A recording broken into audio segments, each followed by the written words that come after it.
thank you for volunteering. This is Jaclyn Saunders. She's our scientist at the University of Washington. She's our astrobiologist. So I'll let her start. Thank you. Hi, my name's Jaclyn. I spell it a little weird. There it is. So I am an astrobiologist, but what does that really mean? Oh yeah, sorry.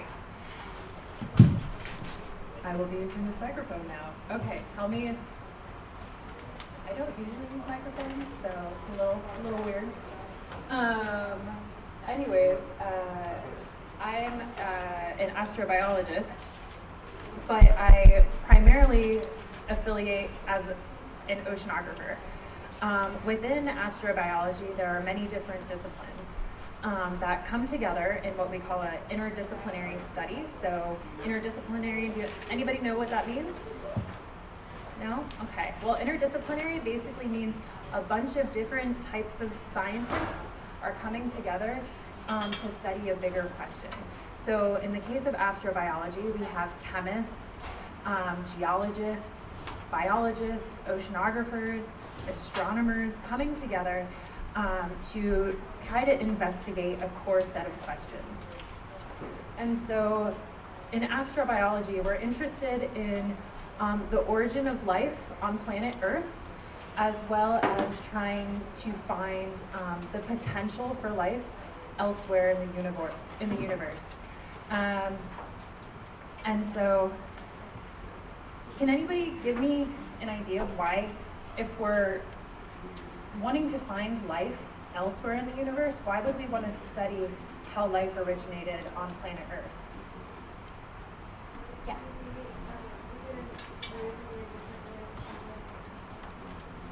Yeah, that's great. That was a perfect answer. She said that it could be a similar origin elsewhere as the origin of life on planet Earth. And so that's why we want to get a better idea as to what caused life to originate on Earth. So one thing I love about astrobiology is there are so many beautiful images that are created by artists.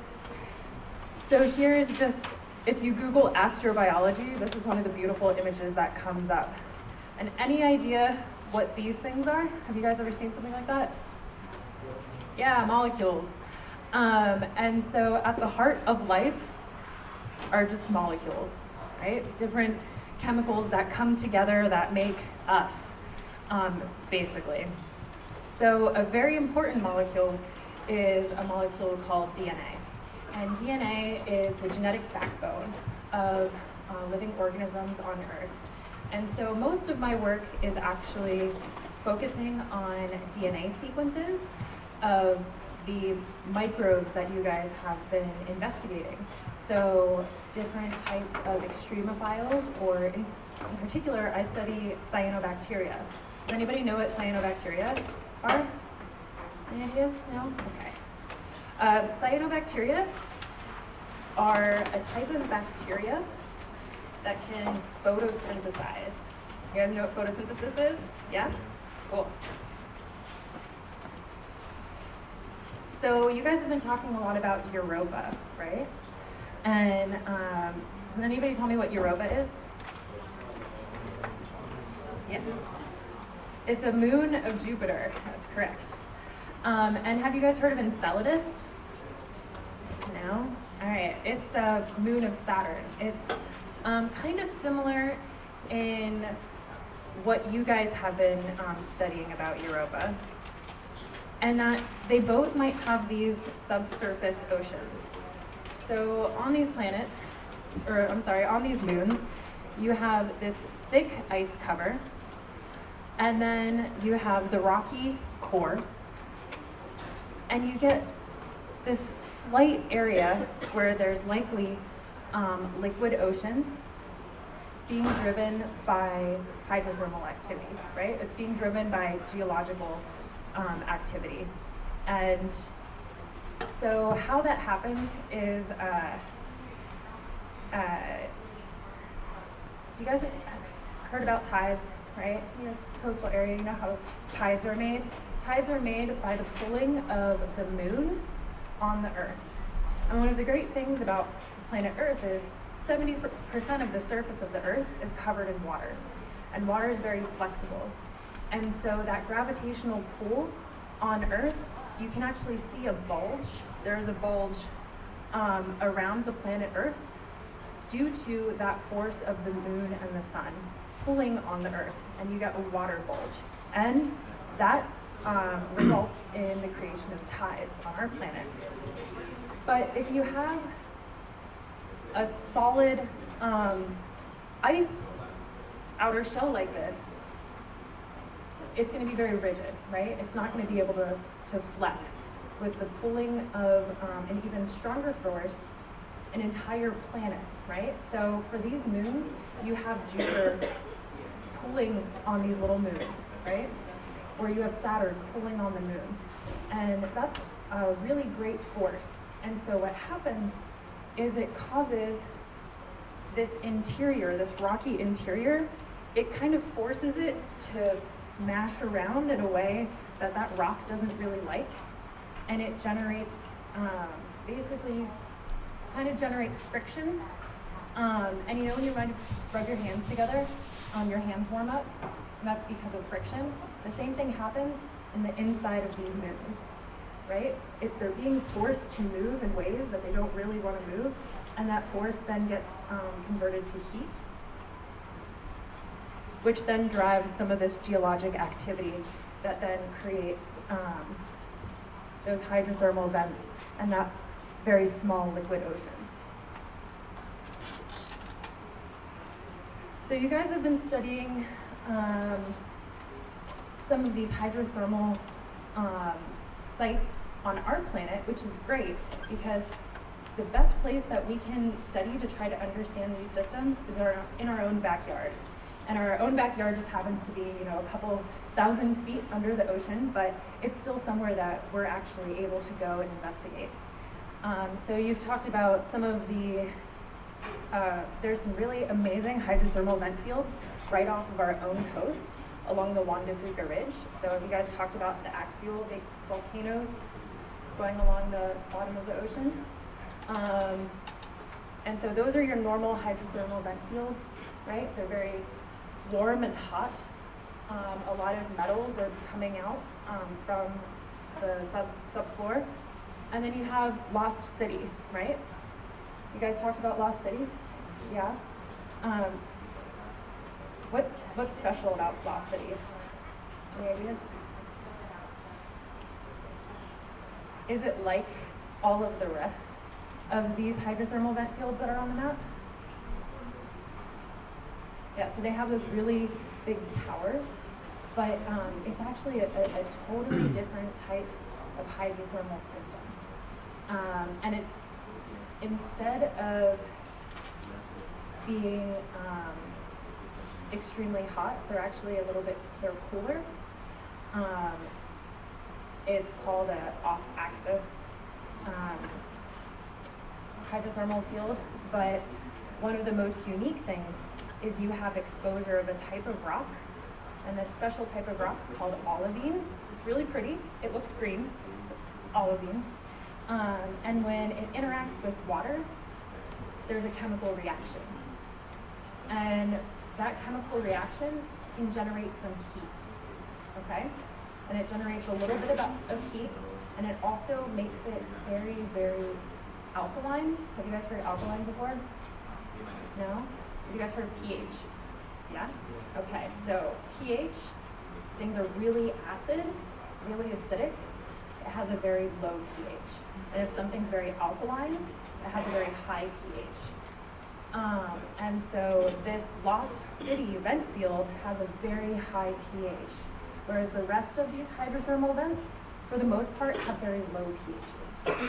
So they're going to be more acidic, whereas Lost City has a much higher pH. So to give you an idea, the average pH, oh, okay, let's ask you guys. Do you know what the pH scale is? What is it? Do you know so what's the highest pH you can have? I think it's 10. sorry, what was it? I think it's 10, is it? It's close to 10. It's a little bit higher than 10. 14. 14? Yes.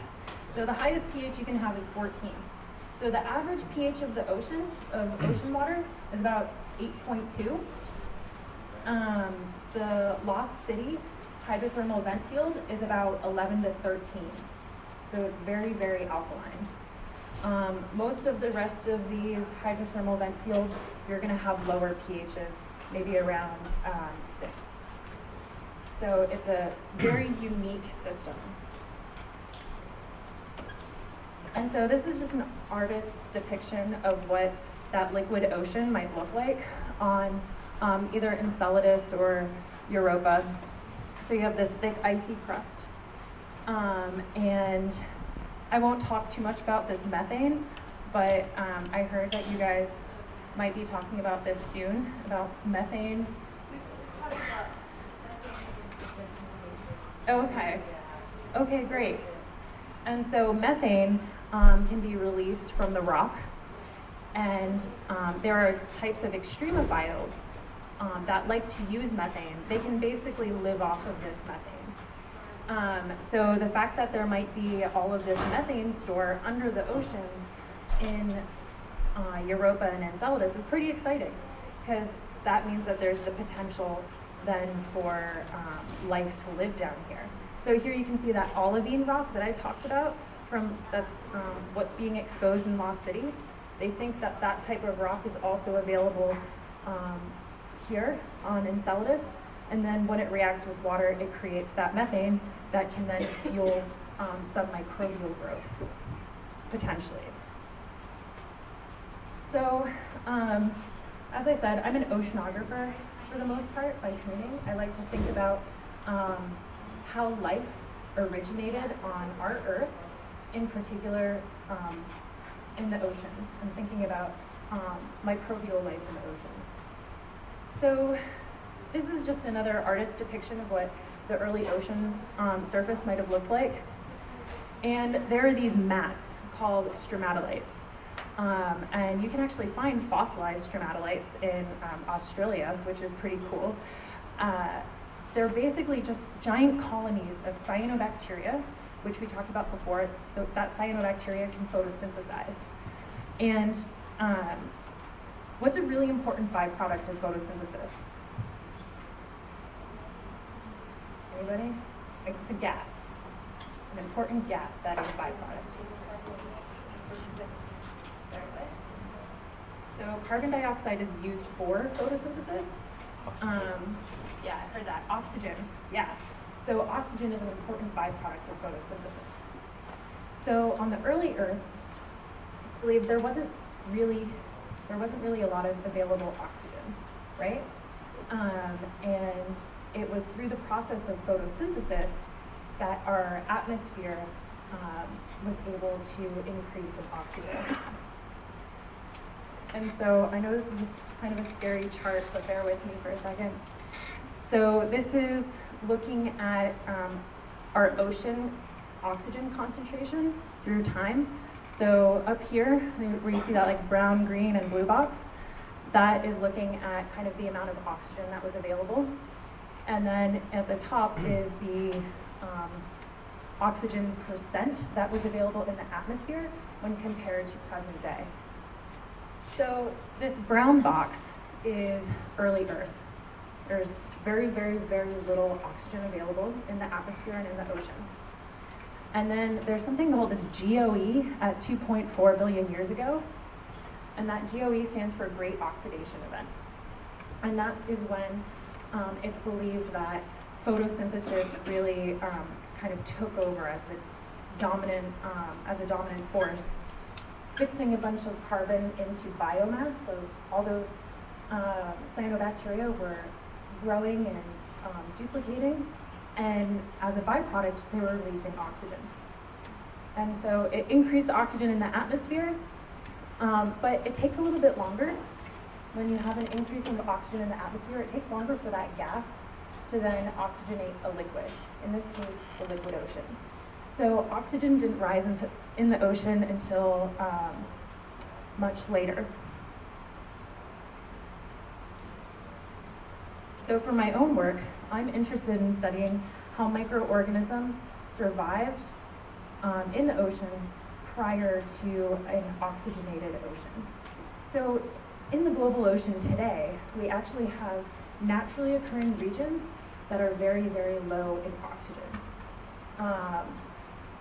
And we can call these places anoxic, meaning that there's not oxygen available for life. And so in particular, I study this area called the ETNP. It's called the East Tropical North Pacific. It's right off the coast of Mexico. And the oxygen is so drawn down that if you look in this red box, this is something we call a depth profile. And if you can imagine, at the top of these charts, you're at the surface of the water. And as you go down the chart, along this y-axis, you're going down in depth through the water column. So you're going from the surface of the water down to the seafloor. And you can see in this location that I study, if you look at this blue line, that's how much oxygen is there. You can see that there's lots of oxygen at the surface, and then it basically disappears in the middle part of the water column, and then it comes back. And I want to know, what is life doing when that oxygen disappears? And so I'll try not to focus too much on this, but there are a bunch of different types of metabolisms that organisms can use, aside from just respiration that you guys know, where we breathe in oxygen and break down sugar molecules to get energy. There are many, many other types of metabolic options. So these are just some of the different types of those different options from the normal respiration that we think of that organisms are using in that water column where there's no oxygen available. So missing from this data set is a type of metabolism I identified, which uses arsenic. And so some organisms can actually use what we consider to be a toxin as a good thing, and they can actually grow on that arsenic. And they basically use arsenic and nitrate in the way that we would use oxygen and sugar to get their energy. Okay, so that is kind of the end of what I want to tell you guys about. So why do we care about those interesting metabolisms, I guess, when thinking about life on Europa?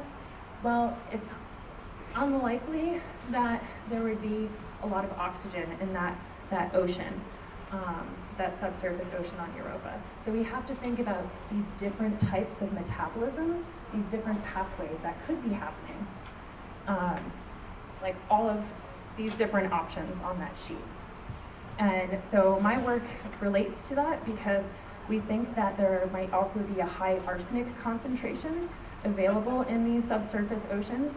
And so that opens the possibility for that anaerobic, or not using oxygen, type of metabolism that might use something else like arsenic or methane or nitrate.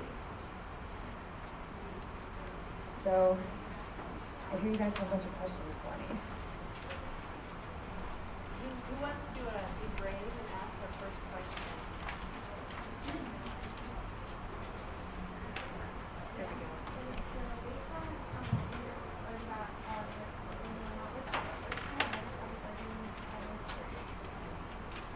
Okay, so tough question. Can you repeat your question? I will, yeah. So she asked whether or not, well, based upon all of these different types of metabolisms, aside from the normal oxidative respiration that we know of, can we predict which of these metabolisms might exist on Europa if there is life there? Yes and no. We can get kind of an idea of what might be down there. So let's see here. Where is it?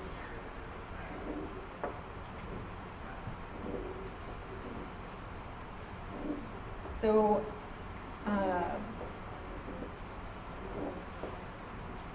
basically, I would look under here. So chemolithotrophy is a type of pathway that we might expect to see. And what's cool about chemolithotrophs is they just use rock. They use what's available from the rock to grow. So I would expect to see maybe things that would use methane would definitely be a likely candidate. I would also think that things like the bugs I study, which use arsenic and nitrate, might be likely candidates. What's really important though is if you don't have oxygen available, you still need another oxidative species. So you need something like nitrate would still need to be available in order for those reactions to go forward. So we don't really know. We can kind of guess, but we won't know until we can actually go to Europa and sample. Yeah. So we were talking about how Europa's ocean is really similar to our own. So we want to pertain to the work that you do in the thermal energy unit. Have you found any research that really can apply around Europa to find the same type of energy? Okay. Yeah, great question. And so considering, he asked whether or not, based upon my own work, if we believe that the ocean on Europa is very similar to our ocean on Earth, is there things from our Earth that would translate then to Europa? Yeah, totally. It's the best laboratory we have is our own hydrothermal vent field. Unfortunately, I actually don't study hydrothermal vents specifically, so I can't give you a more precise answer than that. But yeah, that's basically what we're starting from.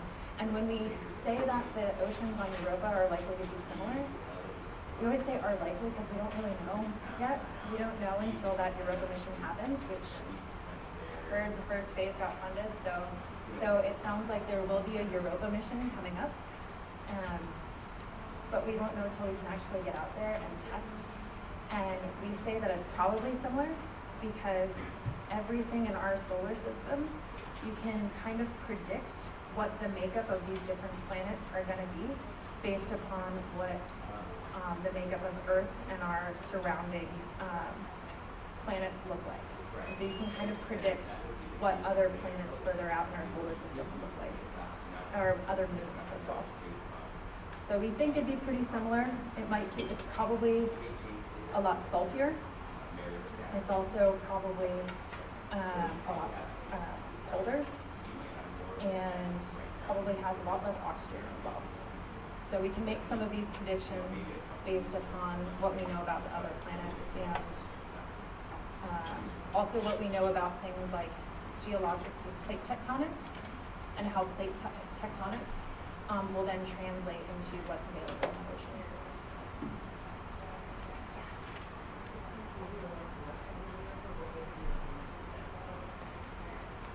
Oh my gosh, a party. So she asked if life is discovered on Europa, what's the next step? Yeah, definitely a party. I would actually love to see what happens, not so much in the scientific community, but within the general public at large, if we do discover life elsewhere in the universe. So the first thing I would do is try to see what kind of genetic backbone it has. And so DNA is very specific, and it's also very finicky to work with. I would love to know whether or not that life also has a similar genetic backbone to what we have on life on Earth. But that's my own. I think everybody would have their own little pet project to do next. Yeah. In class, we tried research and we were looking at all of them, and we all got sunlight along with the cell respiration.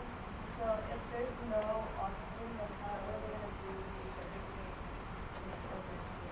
Yeah, that's a great question. So, so there might be, it is quite possible, you have chemosynthesis.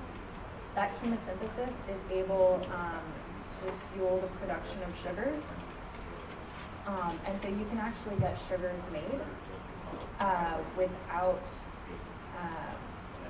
that oxygen gas that you might think of with the normal aerobic respiration. And so there are different pathways. And so it kind of gets back into here. Let's see here. So methanogenesis is a good option of another type of respiration that actually uses a type of sugar molecule, but does not require oxygen in order to break that down. And instead, instead of releasing carbon dioxide gas, we get a release of methane and looks like bicarbonate instead. So there are many different types of chemosynthetic metabolisms. They just don't release nearly as much energy as aerobic respiration. And so that's why aerobic respiration dominates on our planet, is because it's such a great return on energy. And so these different types of chemosynthetic pathways, it only exists when there's nothing else better that they can do. Yeah. The microbes that you're proposed to us that contain like arsen, nitrate, and methane, how fast do they produce and like what do you think? That's a great question. So she asked how quickly these different types of chemoautotropic microbes grow compared to, say, aerobic microbes. They tend to grow much slower. It's not kind of always, but in general, they're slower growers. In your opinion, what makes Europa so special compared to any other planet? It's a great question. So the question was, what makes Europa so special compared to other exoplanetary bodies? Europa is special in the sense of it has that ice cover and that potential for a liquid ocean underneath. And when thinking about the potential for life, liquid water is believed to be a cornerstone that is required for life to exist. And so that liquid water is really the key part.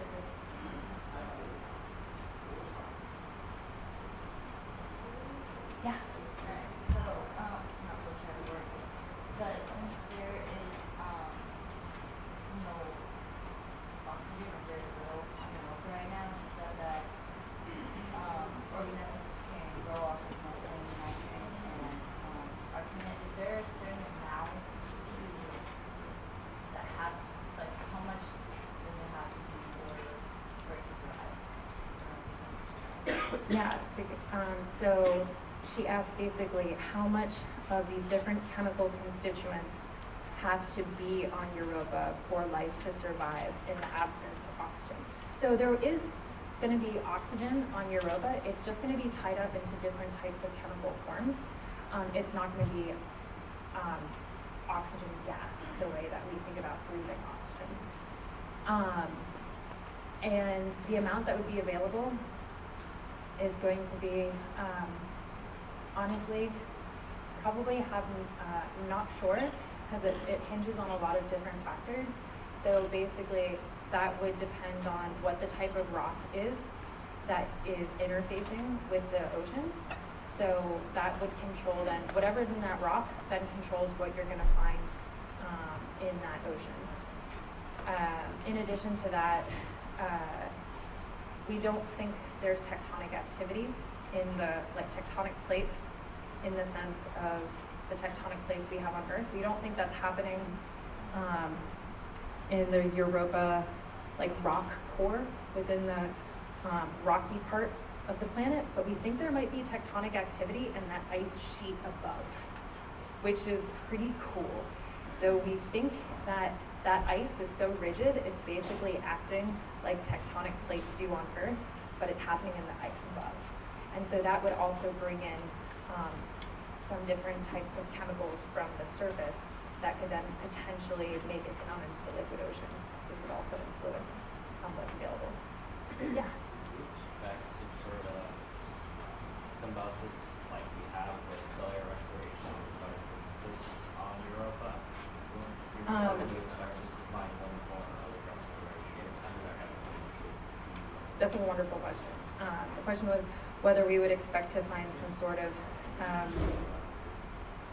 symbioses of these different types of metabolisms, the way that we have, photosynthesis and aerobic respiration coupled together on our planet, whether we would expect to see that on these other, on Europa or Enceladus, or if we would expect to only see one type of cellular metabolism. And my answer to that is if there's one, there's probably others. And that's because the output of one type of metabolism usually ends up being the input for another type of metabolism. So I would totally bank on none or multiple. Yeah. Do you think the probe collecting the organisms could damage or kill them? Okay. Do I think the probe collecting the organisms could damage or kill them? I hope not. People are working really, really hard to try to make sure that doesn't happen. The governing bodies that control the space programs are actually really, really strict on what we will send out and what we will bring back. Because, say we send a probe out and it has a virus on it. And while that virus might not affect life on Earth because Earth has been exposed to that virus for a long time, it's been able to evolve and adapt so that it can handle, kind of like the same way we might get a cold virus. You get sniffles for a few days, you move on, and that's it. Whereas if that new virus, if that's never been seen by a different type of life form, it's quite possible it could just destroy it, and it could totally kill off whatever life is then we find, which would be terrible. So people are really careful about trying not to do that. But yeah, there's a lot of work going into that, but it's definitely a concern. Yeah. Question: has Europa's conditions always been the same? No, the world, everything's changing all the time. The same way the world changes. So is every day the same on planet Earth? No. You can even think of small things like changing of the seasons, right? That has dramatic changes on planet Earth. Same thing's going to be happening on these other exoplanets within our solar system and elsewhere, is that they're interacting with the other planets there. It causes them to tilt in different ways, maybe orient differently to the sun, the same way that Earth orients differently to the sun, which then causes seasonal changes. Yeah.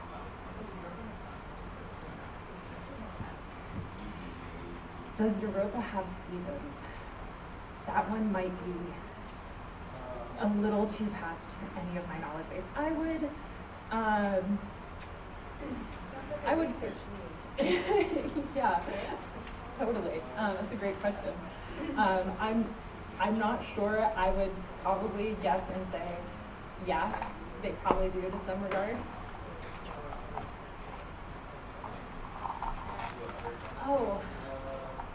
Whether seasons affect microbes under the water.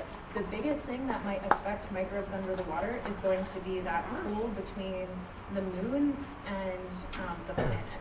And so that's going to be probably the dominant force affecting life. The same way that our position to the sun and how much sunlight we get on our planet is one of the main drivers for life production on the surface of Earth. Yeah.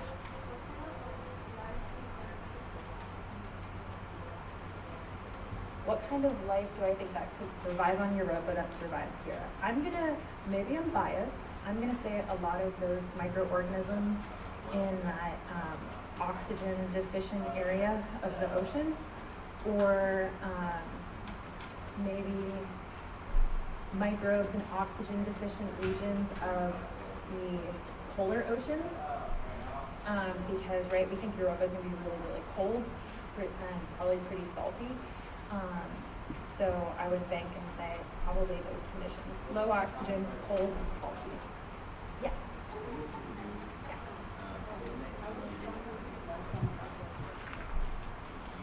How would finding life on Europa affect us on Earth? In a lot of different ways. In one way, it changes a lot of things. So it changes then our scientific perception of what's possible. It's quite possible that it could then, show us new types of metabolisms.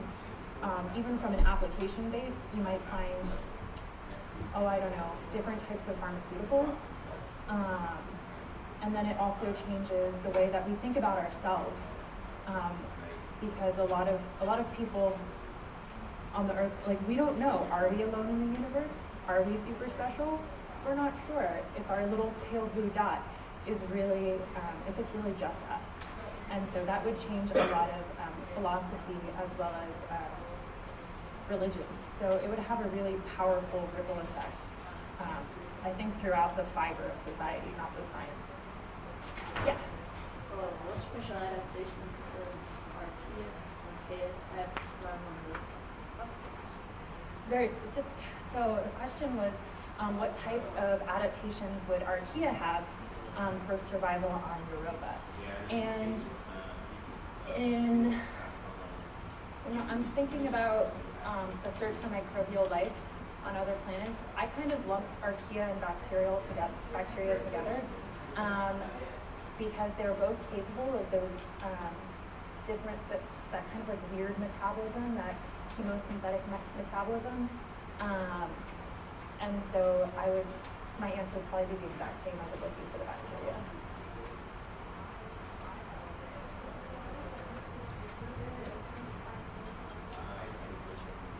If there are oceans on Europa, why would they be salty? Well, they would be salty because that salt in our ocean, it comes from the rock.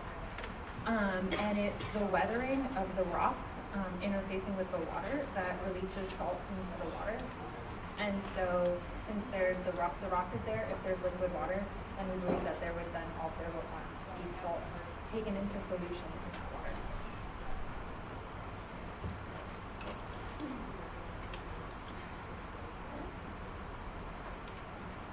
Yeah? Does an extremophile die? Does an extremophile die? Sure. Yeah, they can totally die. One way that you might have a whole group of extremophiles dying off is if all of a sudden those specific type of conditions they need are no longer there. So one of the cool things about extremophiles is they're what we call specialists, and they are very good at growing under a specific type of condition. At least when I talk about extremophiles on Earth, for the most part, they're really good at one type of thing. So they're really good at growing at cold temperatures and very salty temperatures. Or they're really good at growing at high temperatures, like in hot springs. But once those conditions change, they usually have a pretty narrow range as to what they will optimally grow in. And so if those conditions change, you might have a die-off of a group of extremophiles. And then there are things that are called generalists that are good at surviving under a whole host of things. So I would say that humans were kind of the ultimate generalists as we're inhabiting all stretches of the world. We haven't really figured out that breathing underwater thing yet, but I feel like maybe one day we can be Aquaman and then be the ultimate generalist. Yeah. What's the most likely form of life in the ocean under the frozen So what is the most likely form of life under the frozen surface of Europa? I'm going to say bacteria, or something, an analog of bacteria. When I say analog, I mean something that's going to be similar to the bacteria we have on our planet. Yeah. Where do extremophiles get their energy from? So they can get their energy from a lot of different places. They can get their energy from, oftentimes, it's from the chemicals that come from the rock. So it's going to be that, you know, methane that's released, like at Lost City. It might be, let's see here, sulfur is also another big one that a lot of extremophiles will use different types of sulfur for their metabolisms. The arsenic, nitrate, a whole host of different chemicals that are available, but the source of them is ultimately going to be the rock. Yeah.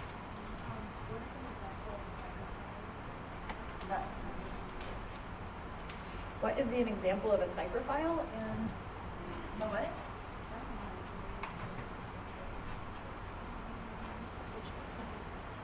Microphile. Microphile. It's an extreme cold archaea. Oh, I had not heard that term Has a before. stable membrane at full temperature. Okay, I've heard of cycrophiles. Microphile. I will have to add that to my list. So microphile, and so that's an archaea. Okay, cycrophiles are similar. They're going to be cold adapted bacteria for the most part I've heard of. So cycrophile just means cold loving. And an example of that is Colwellia, which is a type of bacteria. I can't believe I actually knew an exact bacterial strain to name. But Colwellia is really great at surviving at low temperatures, and one of the adaptations it has for doing that is it has something called compatible solutes. Very complicated way of saying that they're able to kind of make it like the same way that you put ice on, you would put salt out on ice to make it melt, right? Those bacteria create almost like salts within inside themselves that then drop their freezing temperature. So that's one of the adaptations they have. They also have adaptations in their membrane. So you know, if you freeze something, it becomes more rigid. So the outer membrane of those bacteria and archaea will get very, very rigid. And one of their adaptations is to basically put things in the membrane that keeps it from getting so rigid when it's frozen. And that's great for when temperatures are, when it's really, really cold to have that stuff in their membrane, but that also makes them, once again, a specialist. And so if the temperatures increase, all of a sudden, that's not so great to have that stuff in your membrane. And so they're very specific for surviving in very cold temperatures by basically putting impurities within themselves to keep them from getting really tight and rigid.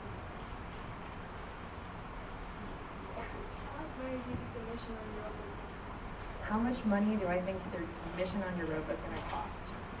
I have no idea. I'm going to say a lot. I really don't know what that figure looks like. Sorry. Yeah.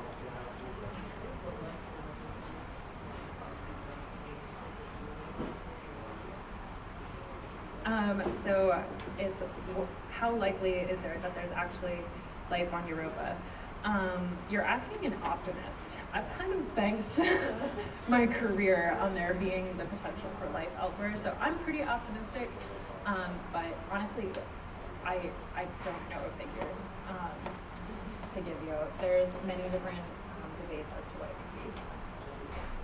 So you know earlier you said Jupiter can affect the surface on Europa, or is affecting it. Could Jupiter affect the liquid water under the surface? Yeah, so Jupiter would be affecting pretty much everything that Europa is doing. Jupiter is like big brother, and it's like pushing it around all the time. And so there are some interactions from Jupiter that affect the surface of Europa. It affects that ice surface. And then one of the cool things is, as I said before, we think there might be tectonic activity in that ice sheet. So there might be movement of plates the same way that we have subduction of plates under like the Washington Coast, and then we get that Cascade volcano range, right? We think that same thing might be happening in the ice sheets on Europa. So Jupiter could affect the surface, and then you would have subduction of that ice sheet, which would bring stuff down into, potentially, down into that liquid ocean underneath the ice.